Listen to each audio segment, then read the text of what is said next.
Territoire d'info, Cyril Viguier. Bonjour à tous et bienvenue dans notre matinale d'info avec la presse quotidienne régionale et sur Sud Radio, bien entendu. Bonjour Marielle de Sarnez. Vous êtes Marielle de Sarnez, vice-présidente du MoDem et députée européenne. Et pour vous interroger aujourd'hui, ce matin, Christophe Bordet de Sud Radio. Bonjour. Et Mickaël Zamès de Public Sénat. Bonjour. Marielle de Sarnez, un vol Paris-Le Caire d'Égyptaire a disparu avec 66 passagers, 15 Français à bord. Il avait décollé hier soir de Roissy. Manuel Valls, le Premier ministre, vient de dire qu'il ne faut exclure aucune hypothèse, même celle de l'attentat. J'imagine que vous pensez avant tout aux victimes à ce stade. Oui, bien sûr. On pense évidemment aux victimes, et en même temps, comme l'a dit le Premier ministre, on ne peut exclure aucune hypothèse. Et on pense tous, oui, au pire. Donc j'espère que les heures qui viennent nous donneront quelques éléments et que nous saurons exactement ce qui s'est passé. Manuel Valls dit également ce matin que la France est la cible numéro 1 de l'État islamique.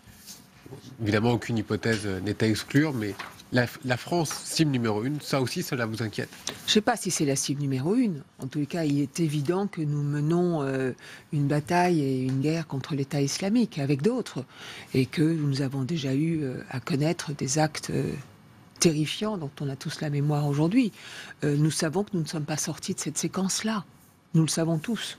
Nous savons que l'Europe n'est pas sortie de cette séquence-là et que le monde n'est pas sorti de cette séquence-là tant qu'il y aura des déstabilisations profondes que nous vivons aujourd'hui en Syrie, tant qu'il y aura l'État islamique.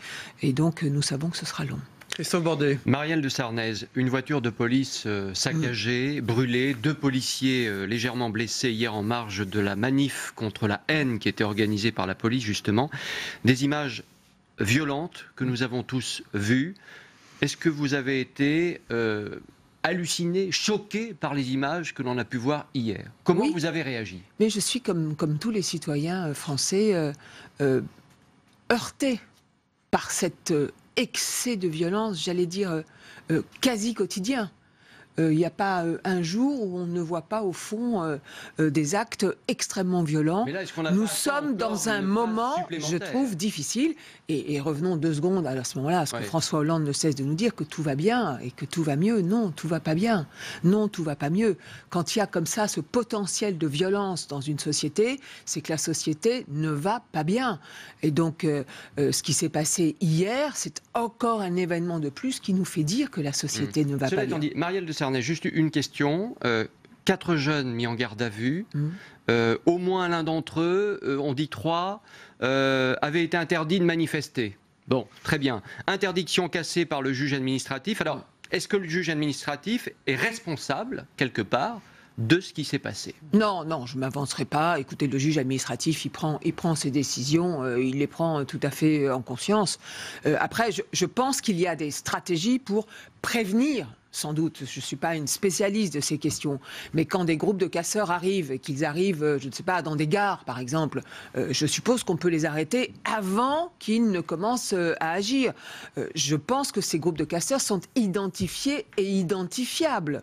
Et donc il faut faire davantage pour prévenir, agir après, c'est toujours plus difficile que de prévenir. Donc c'est prévenir ce type d'acte qu'il faut faire. Enfin, quand ça le fait des ministre semaines et des semaines que nous avons des groupes de casseurs, tout de même.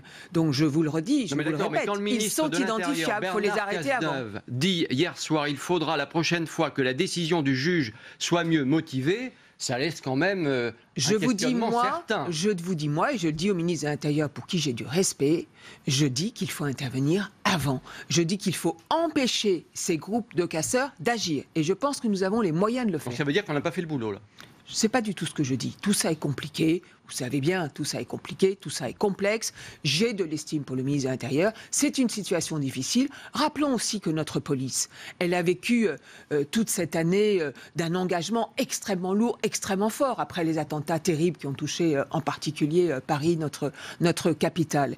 Et que, vous le savez bien, il y a presque pour certains d'entre eux pas eu un seul jour de repos. Est-ce que tout ça est raisonnable? Nous allons avoir l'euro qui va s'ouvrir dans quelques temps. Sur l'euro. Écoutez, on va voir l'euro qui va s'ouvrir dans quelques temps. On va avoir ces problèmes de sécurité, bien sûr. On va avoir ces problèmes de fan zone.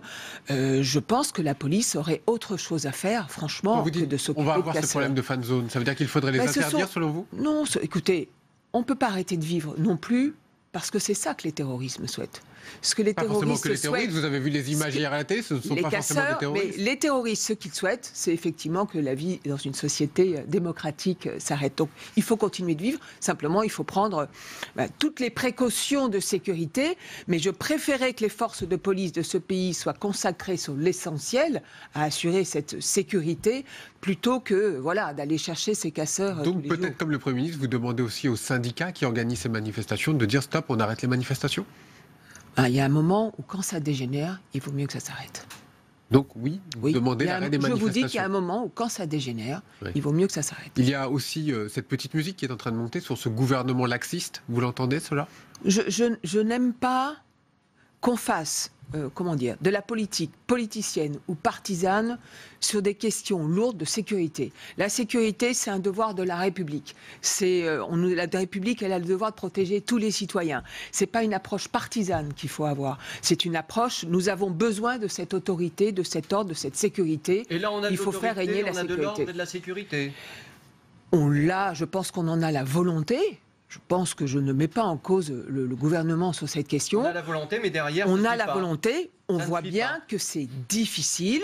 On voit bien que tout ce qui se passe depuis des semaines, ces manifestations, on a au fond l'amalgame. On a eu des manifestations, on a eu ce qui s'est passé place de la République, on a les manifestations sur la loi El Khomri. Tout ça s'additionne, tout ça s'ajoute. On a ces bandes de casseurs.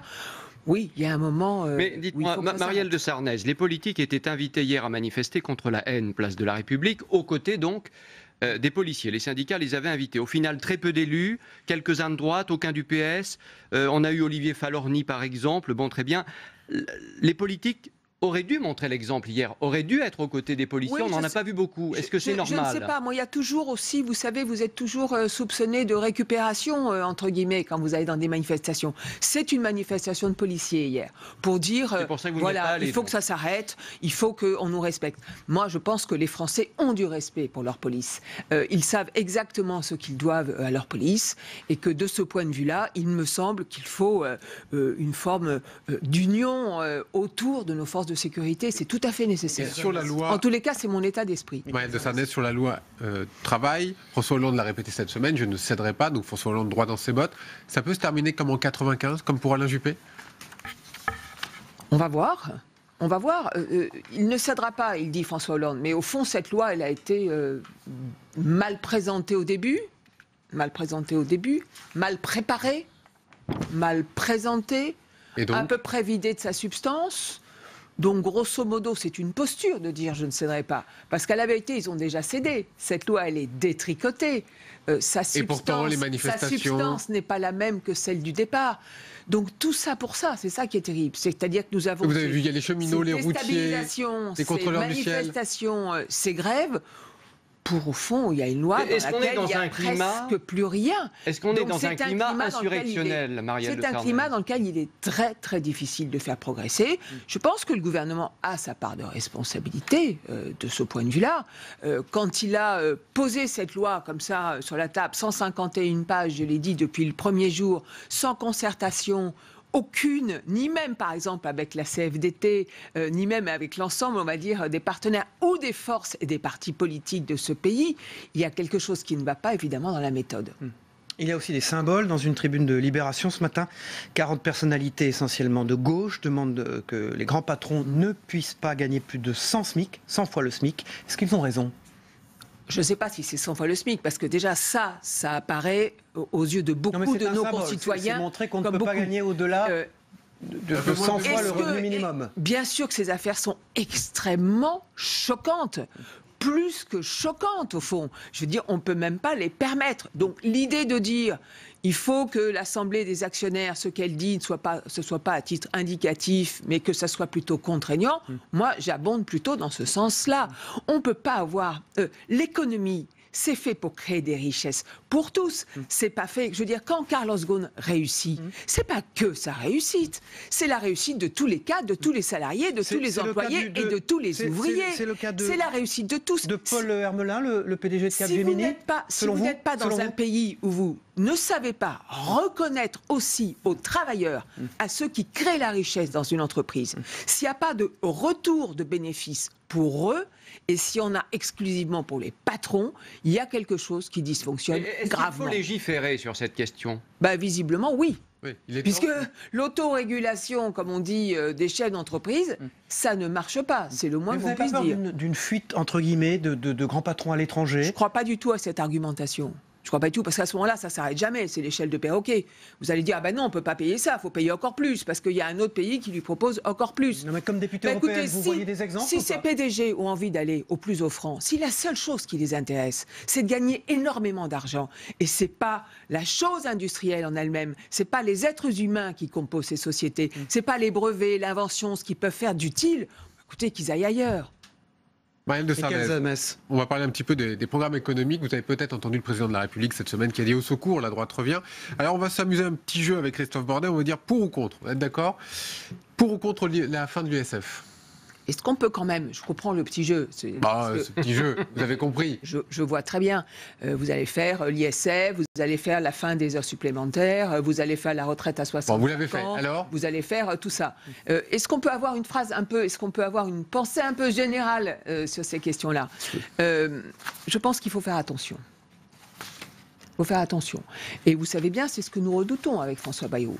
C'est ce mécanisme de la primaire qui fait que c'est au fond le noyau dur qui peut peser le plus et qu'on peut avoir comme ça une espèce de surenchère dans le libéralisme ou quelquefois on est déjà dans la surenchère selon vous ? Je vous le dis, je dis qu'il faudra faire attention. Les responsables politiques ne doivent pas s'adresser simplement à un électorat contraint. Ils doivent penser à s'adresser à l'ensemble du pays. Et l'ensemble du pays, c'est aussi des fonctionnaires. L'ensemble du pays, ce sont des salariés. Ce sont des salariés modestes. Oui. L'ensemble du pays, ce sont des gens pour qui, par exemple, les heures supplémentaires, c'est important. C'est pourquoi je suis opposé, par exemple, à la loi El Khomri. La suppression, le passage de 35 à 39 qui fait qu'on ne paierait plus d'heures sup, ça veut dire quoi ? Ça veut dire baisse des salaires.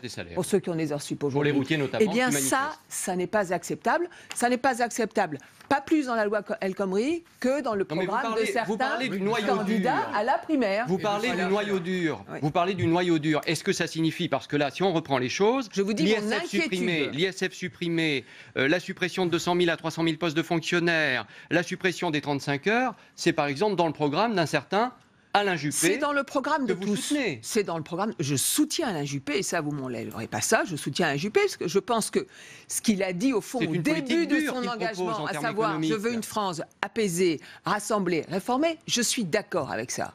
Mais je vous dis simplement, je suis d'accord et je soutiens Alain Juppé. Et sur ces questions-là, vous êtes d'accord avec lui ? Je pense que le centre a à faire entendre quelque chose qui est de l'ordre peut-être d'une différence. Moi, si je ne suis pas à l'UMP chez les Républicains, c'est que je pense différemment de l'UMP et des Républicains. Et il y a beaucoup de Français qui pensent différemment. Il y a beaucoup de Français qui pensent que oui, il faut des réformes. Vous savez qu'avec François Bayrou, nous le disons depuis longtemps, il faut des réformes. Mais il faut que ces réformes, ça ne soit pas la réforme pour la réforme. Il faut des réformes pour le progrès. Et il faut des réformes avec un cap. Il faut, au fond, qu'est-ce qu'il faut construire ? Ce qu'on appelait autrefois, et ce qu'on pourrait appeler aujourd'hui une économie sociale de marché, dans laquelle tout le monde se retrouve, pas seulement les grands patrons, vous comprenez ce que je veux dire ? Et donc il faut quelque chose, bien sûr qu'il faut des réformes, mais il faut des réformes pour le progrès de tous. Il nous reste quelques minutes simplement pour parler d'Europe. Vous allez bientôt devoir voter au Parlement européen sur l'accord entre l'Union européenne et la Turquie, vous savez, au sujet des migrants. Que voterez-vous ? Je suis extrêmement embêtée, je vais vous dire.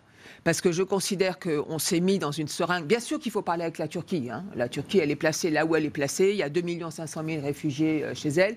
Mais vous savez peut-être que ça fait 3, 4, 5 ans que je demande que l'Europe assume son droit d'asile, que l'Europe assume la sauvegarde de ses frontières. C'est très important que l'Europe garde ses frontières, ce qu'elle ne fait pas au jour d'aujourd'hui, comme les Américains le font.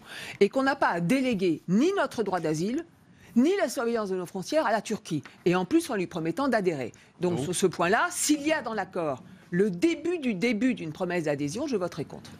Voterai contre. S'il y a dans l'accord le début d'une promesse d'adhésion de la Turquie en échange d'adhésion de la Turquie à l'Union européenne, je voterai contre. Je pense que l'Union européenne traverse un moment difficile et que c'est vraiment pas le moment de s'élargir, en particulier à la Turquie. Marielle de Sarnez, une question personnelle. Vous êtes donc députée européenne, vous êtes femme, responsable de parti, et une femme sera probablement, très probablement, en finale de l'élection présidentielle américaine. Je parle d'Hillary Clinton. Est-ce que les Américains sont en avance sur le fait de placer une femme comme ça aux avant-postes par rapport à nous? Pourquoi ça ne peut pas être le cas en France? On a un monde politique en France qui est... La politique, ça a longtemps été vu en France comme quelque chose d'exclusivement masculin, parce qu'on a une grande majorité d'hommes. Et moi, je pense une chose, c'est que les femmes, d'abord, elles ont peur de se lancer, parce qu'elles pensent souvent qu'elles ne vont pas être au niveau. Or, elles sont formidables, elles n'ont pas besoin de copier les hommes, elles peuvent être exactement ce qu'elles sont, et elles sont quelquefois, mais 1000 fois meilleures que les hommes, et plus concrètes, moins dans l'apparence. Vous pensez à quelques-unes? Moins dans l'apparence. Je pense aux femmes, non, d'une manière générale. Moins dans l'apparence, je trouve. Mais nous avons des institutions, un mode de scrutin qui fait régresser, au fond, la parité. Nous sommes au rang des assemblées du monde, je ne veux pas me tromper, mais dans genre 55e position pour la présence des femmes à l'Assemblée, dans les assemblées parlementaires. C'est une honte absolue. Donc il faut un changement de notre mode de scrutin. Nous sommes le seul pays d'Europe continentale à avoir ce mode de scrutin, qu'il est régressif. Nous avons des hommes, tous pour la plupart blancs, tous pour la plupart, grosso modo, soit fonctionnaires, soit profession libérale. Je schématise parce qu'on va vite. Très peu de femmes, peu de diversité. Ceci ne peut pas fonctionner. Vous ne serez pas candidat à l'élection présidentielle? Non. Ni aux primaires? Non. Merci Marielle de Sarnez, vice-présidente du MoDem et députée européenne. Merci à vous. Été l'invité de cette matinale d'Info. On passe à l'analyse de l'actualité, mais aussi de vos propos, Marielle de Sarnez, avec les éditorialistes de la presse quotidienne régionale. Et vous êtes passé devant la caméra parce que vous nous quittez. À tout de suite.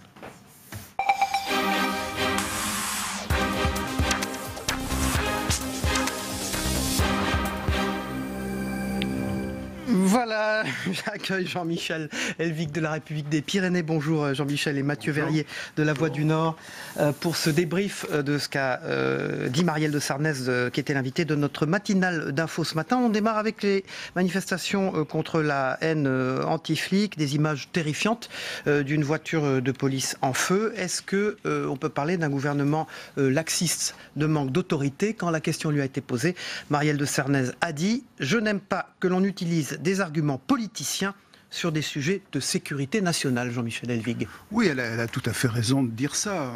Encore faudrait-il, mais ça ne la concerne pas elle, ni les rares parlementaires qui sont de son mouvement. Encore faudrait-il que le discours politique d'opposition soit en rapport avec cette prudence et par rapport à ces questions-là. Parce que ce à quoi est confronté ce gouvernement, d'autres ensuite, d'un autre bord, le seront tout autant. Donc il vaut mieux peut-être être prudent et surtout bien voir. Aucun gouvernement aujourd'hui n'a envie de voir se développer ce genre d'image, ce genre de situation. Aucun, ni aujourd'hui, ni demain, ni hier. Quels seront les arguments futurs que pourront avoir, par exemple, les centristes, Mathieu Verrier, quand on voit le climat social, quand on voit tout ce qui va se tendre, et on voit cette élection présidentielle qui est un enjeu qui fait le buzz quasi tous les jours? On en est loin encore. Les centristes ont un argument tout trouvé, c'est l'apaisement. L'apaisement. Alors c'est aussi le thème, vous me direz, d'Alain Juppé, la France apaisée. Mais les centristes ont cette carte à jouer, l'apaisement, le rassemblement autour de grands thèmes et travailler ensemble. Oui. Voilà. Le problème, c'est que c'est aussi celui de Marine Le Pen, Jean-Michel Elvig. Oui. Non, mais revenons à Marielle. Bien sûr. J'ai trouvé à l'écouter qu'il y avait quand même une volonté de faire entendre et que se fasse entendre une différence centriste et que les centristes, enfin en tous les cas ceux de son mouvement, le MoDem, ne soit pas étroitement imbriqué et associé aux propositions d'Alain Juppé qui sont quand même très au-delà de ce qu'elle semble souhaiter sur le plan social et économique. Vous posez la question, et je reviens vers Mathieu Verrier de La Voix du Nord, sur quel centriste? Parce qu'aujourd'hui, par exemple, les primaires de la droite et du centre. Il y a beaucoup de centres au fond, Mathieu Verrier. Ça, c'est un nom donné par la droite pour ne pas paraître seul. Primaire de la droite et du centre. Mais je crois que l'émission est limitée dans le temps. Non, mais il y a une multiplicité aujourd'hui. Oui. Est-ce qu'il y a un moyen qu'ils s'unissent vu le mode de scrutin, vu l'élection présidentielle, comment ça peut se terminer ce vote centriste, il va aller où et comment? Pardon. C'est une question qu'il faudrait lui poser. La seule façon de se compter, c'est d'être présent à l'élection présidentielle. François Bayrou, on ne sait pas s'il le sera. Il n'y a aucun moyen que les centristes, d'un point de vue des appareils, s'unissent. Après, François Bayrou joue toujours sur la carte très présidentielle, très 5e République, de moi et le peuple. Donc est-ce que François Bayrou rencontrera le peuple centriste, qui est difficile à mesurer, on ne sait pas trop ce que ça représente, le peuple centriste. Ça, on verra si les candidats de droite continuent à dériver, même Alain Juppé sur les questions économiques, vers la droite, il y aura un espace pour François Bayrou. Une question intéressante, puisque l'UDI apparemment ne veut pas, en l'état, participer aux primaires. Où est-ce qu'ils vont être? Avec qui ils vont être? Et on a un scoop ce matin, Marielle de Sarnez ne sera pas candidate ni aux primaires, ni à l'élection présidentielle. Ça va finir par être la dernière.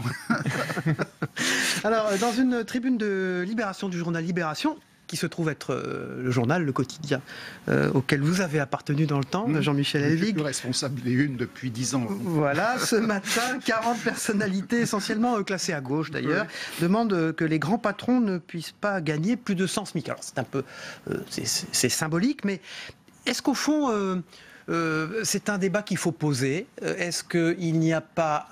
alors évidemment, moralement, on pourrait être tous d'accord là-dessus. Est-ce qu'il n'y a pas un risque aussi de fuite d'un certain nombre de gens très compétents qui se disent en France, finalement, on ne pourra pas gagner plus de 100 fois le SMIC. La fuite des cerveaux est un problème plus large que celui des patrons du CAC 40, dont je n'ai pas l'impression que la terre entière se précipite pour avoir les patrons, quelle que soit d'ailleurs leur qualité. Certains sont de grande qualité. Et par ailleurs... Mais c'est l'ancien de Libé qui parle, là ? Comment ? C'est l'ancien de Libé qui parle ? Non, c'est pas ce que je dis là, d'autres pourraient le dire, sans être à Libé. Avec nos grandes écoles, on a de quoi nourrir 3 planètes de grands patrons. Oui. C'est pas grave si 2-3... J'ai jamais travaillé à Libé, mais c'est pas grave si 2-3 grands patrons, et ça arrive, certains Français vont diriger des boîtes étrangères. Si on en perd 2-3, on trouvera... Non, parce que le vrai problème, c'est qu'il y a eu... Le MEDEF s'était engagé, le patronat s'était engagé à ce qu'il y ait une autorégulation. Ils l'ont souhaité, certainement, mais il y a un problème de voracité individuelle, un problème de pouvoir au sein des entreprises, qui fait que ça ne fonctionne pas et qu'il y a toujours des débordements. Mais ça ne concerne pas, la question ne concerne pas que les salaires, c'est aussi les distributions d'actions, etc. Bien sûr. Avec en toile de fond la rémunération de Paul Hermelin, le PDG du géant de l'informatique Capgemini, vous savez, en hausse de 18% sa rémunération à 4,8 millions d'euros et la CGT évidemment a été scandalisée par ce vote des actionnaires. Oui, j'imagine qu'il y a beaucoup d'actionnaires qui doivent être aussi scandalisés. Alors on passe à Manuel Valls qui était en meeting hier soir dans son fief d'Evry. Alors il fallait s'inscrire pour y participer. En même temps, Matignon présente ça comme une première des rencontres que va faire le Premier ministre avec les Français. Certains élus, notamment un communiste du Front de gauche, a tenté d'aller au meeting, mais il n'a pas pu y accéder. Et il a taclé Emmanuel Macron en creux en disant il y en a qui veulent se lancer dans le porte-à-porte, mais nous, ça fait longtemps qu'on en fait, Jean-Michel Elvig. Il est en campagne, Manuel Valls ? Oui, il est surtout un peu dans la seringue, c'est-à-dire qu'il est associé à la chute dans les sondages et dans l'opinion et la chute de confiance du président de la République. Il est concurrencé par un ministre de l'économie qui est beaucoup plus libre de ses mouvements et de sa parole sur un créneau qui était le sien antérieurement. Donc effectivement, il faut bien qu'il essaye quand même d'exister. Mais en même temps, ce qui est fou dans tout ça, c'est que les uns et les autres ont finalement la même conception d'ensemble et ils se tirent la bourre alors qu'ils devraient plutôt s'unir. On regarde la une de la République des Pyrénées, votre journal d'aujourd'hui, Jean-Michel Elvig, avec un traité avec le Canada qui est à la une. Oui, parce que on parle toujours du TAFTA, l'accord franco-américain, européen et États-Unis, mais il y a aussi un accord négocié en parallèle avec le Canada où il y a je ne vais pas rentrer dans le détail, mais où il y a un certain nombre de dispositions, même s'il paraît plus favorable, qui peuvent mettre en question beaucoup des appellations contrôlées, notamment l'Ossao-Iraty. À la Voix du Nord, c'est le blues des policiers, Mathieu Verrier. Voilà, donc une actu très nationale, mais avec avec une grande photo de policiers. On fait parler des policiers de la région sur leur... Voilà, et vous avez écrit un livre contre manuel de la politique. Tout à fait. Voilà, vous parlez de Valls dedans, contre Manuel? Je parle de Valls. Alors, c'est pas une motion de censure. Hein, aux éditions Tana. Aux éditions Tana. Voilà, je reviens. Il y a à peu près 200 anecdotes sur les petits et grands fiascos en politique. Merci, on va le lire. Merci Mathieu Verrier, merci Jean-Michel Elvig. On se retrouve demain depuis Bordeaux en direct pour 1 heure. Une matinale d'infos spéciale autour d'Alain Rousset, le président de la grande région Aquitaine avec Sud-Ouest, la République des Pyrénées, le Populaire du Centre et la Nouvelle République. Merci, à demain.